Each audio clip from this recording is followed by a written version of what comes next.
প্রিয় দর্শক, আসসালামু আলাইকুম। আজকে আমি কনস্টিপেশন বা কোষ্ঠকাঠিন্য নিয়ে আলোচনা করব।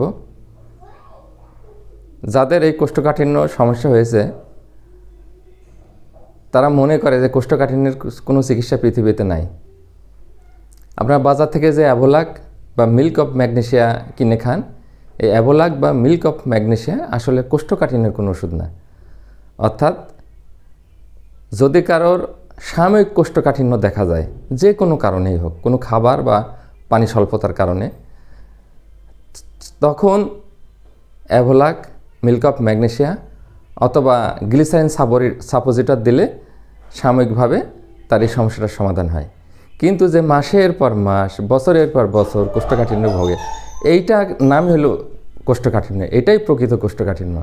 তো এটার চিকিৎসা, এটার 100% চিকিৎসা আছে এবং আমি বহু রোগীর কোষ্ঠকাঠিন্যের চিকিৎসা করেছি। কোনো দিন কোনো রোগীকে বলতে দেখি নাই যে তার কোষ্ঠকাঠিন্য ভালো হলো না। এই কোষ্ঠকাঠিন্যের প্রায় 12টা মতো ওষুধ আছে হোমিও শাস্ত্রে। তার মধ্যে আমি আজকে 3টি ওষুধ নিয়ে আলোচনা করব। যে সমস্ত রোগীর 3 দিন, 4 দিন, 5 দিন পরে পায়খানার বেগ আসে বা পায়খানা হয়,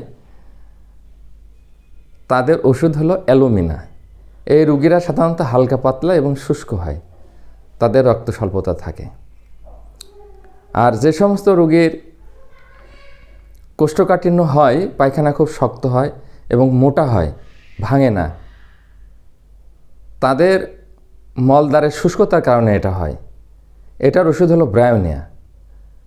আর এক ধরনের কোষ্ঠকাঠিন্য আছে ছাগলের নাদির মতো, ছোট ছোট গোল গোল বলের মতো পায়খানা হয়, তাদের ওষুধ হলো প্লামবামমেট।